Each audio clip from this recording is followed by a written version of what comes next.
What's going on, and welcome back to another gear setup. And as promised, we are going to be going over how I set up the SoTech Mission Go bag. Now, there are a couple of different options out there when it comes to Mission Go bags or support bags.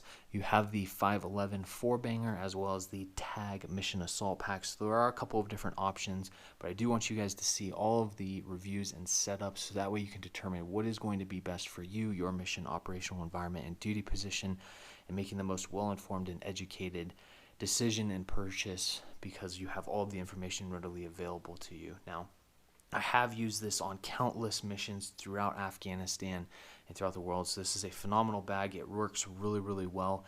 It's open, it's easy to use, simple, not very complex. So with that, I'm going to dive right into this. If you haven't seen the review, I'll briefly go over this. On the front, you do have one large pocket with some Velcro on the interior, and then you have your large center pocket that's divided up into a couple of smaller pockets. You have a large pocket here, two kind of double M4 magazine pockets, as well as on the other side. You can throw more than just M4 magazines in there, but it just helps kind of keep things organized on the interior. And then on the back side, you have some clips for hanging this and setting it up off of seats. And then in this pocket back here, you actually have kind of a waist strap and shoulder strap and all of that stuff that you can configure and set this up however you want. So I typically just run it in this configuration because I'll just throw this in the back seat of vehicles or on a helicopter and use it as a resupply for whatever's going on or whatever the mission is dictating as mission essential equipment, or good to have additional equipment to be able to resupply and all of that. So granted, some of the stuff that I have on the table was not military equipment.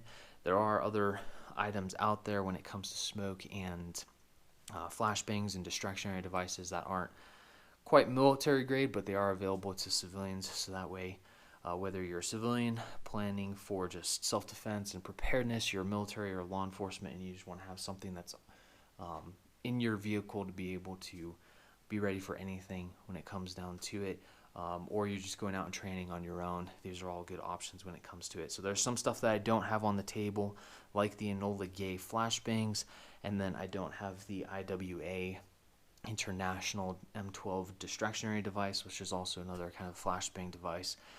You can purchase a lot of those from like airsoft fields and all of that. You can purchase some online. Enola Gay is a little bit more restricted on it. They kind of keep it business oriented and restricted, but they are available, and if you can get your hands on them, I would highly recommend them. So with that, I'm going to dive right into this. There's a couple things that I'll touch base on outside of those items, so that way you just have some additional information. So starting off with smoke, I'll typically throw them in the front here, just because they're nice, easy to grab, and that pocket is really, really large when it comes down to it. So what I have for smoke here is the Enola Gay Burst smoke grenades. These things are awesome. They're really small. They're about the same size, a little bit larger than flashbangs, so they will fit inside of your flashbang pouches. And it's nice to have some of these smaller ones giving you more to bring to the fight rather than having the larger ones where you just have one or two. So I would recommend the Burst smoke grenades just because it gives you more to bring to the table. When it comes to color, red is always medical. Green, purple, and blue I've found produce the largest and thickest plume cloud or smoke cloud, so it really does a good job of obscuring the vision of a threat or adversary, so that way you have the ability to maneuver when you need to. So that's my recommendation on those. I'll typically throw 4 of those inside of this pocket, and then if I have the flashbangs, I'll fill the rest of that space up with those flashbangs. Like you can see here, though, I don't have all 4. So when you have those 4 smoke grenades in there, it'll cover down roughly about half of the interior. So you can see that there. They fill about halfway, so you have plenty of space for additional items. If I don't have flashbangs or whatever else, I'll throw administrative information and data and books and any utensils or items or whatever the case may be. Whatever you need, I usually throw those in there as well. The nice thing, I do have this loom board with some Velcro on it, so I'll just take that, Velcro it into the interior so that way it's in there, and then I'll typically actually throw all of this stuff inside of a bag, so that way it just keeps it nice and neat. But for the sake of the video right now, we'll just throw it in there for now. In addition to that, you have plenty of space on the front to throw chem lights and then some hand warmers in there as well, and additional small little collapsible water bottle, and then if you want, you can even throw some 550 cord in there. Just kind of stuff that behind everything else. So you do have quite a bit of space on the front side of this. If you want to add additional MOLLE pouches for additional storage, by all means you can absolutely do that. It is an option where you could set this entire front panel up with flashbang pouches and then throw flashbangs or smokes all across here, and then open that larger exterior pocket up for whatever else you may need or want to throw in there, whether it's extra medical supplies or something else.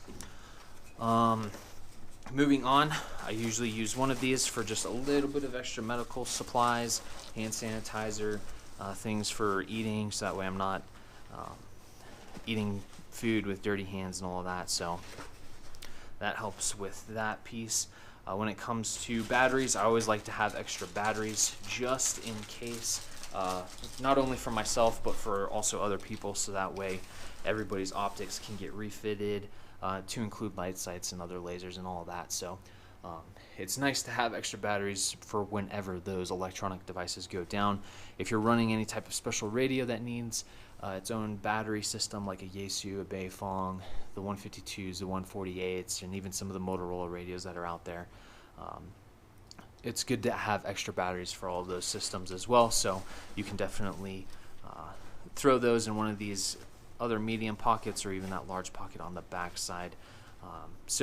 With that, when it comes to what I typically throw in the rest of these, I'll actually split up the these two pockets on the other side with 2 mags each, and then I'll typically have kind of a specialty mag with specialty ammo, whether it's M855 Alpha 1 or some precision long range like match ammo. I can throw that in there as well. So there's a couple of different options when it comes to what you want to throw in that additional mag, or if you're a DSM and you're running a 7.62 platform in conjunction with your primary platform, then you also have the ability to throw additional mags in here for that. So I don't always have extra pistol mags, but I do carry extra pistol ammo, so I just throw that here at the bottom, and that way it is nice and tucked out of the way.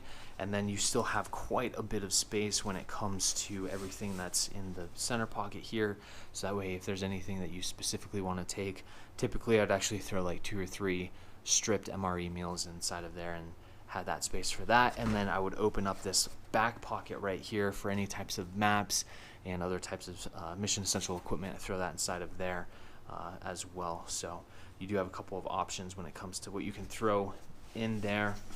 And then last but not least, kind of a very specific tidbit, but when it came to breaching and stuff like that, I would actually use this Velcro pocket to throw extra charges and all of that on the backside, just because it opens up, it's easy, it's Velcro, I don't have to unzip anything, I can just pull them straight out the side and be good to go. And then I would run hair ties on these loops to hold them in place to a degree when it comes to all the attachment points and deck cord and all that stuff. So you do have a couple of different options, and that definitely got into a little bit of the weeds, kind of more on the military side, but I do want you guys to see, especially the guys that get issued this, you do have a lot of capability with this entire bag, and you can set this up with a lot of equipment and things that are mission essential. So with that, if you have any questions, please feel free, leave a comment. We'll help you out in answering those questions in any way that we can.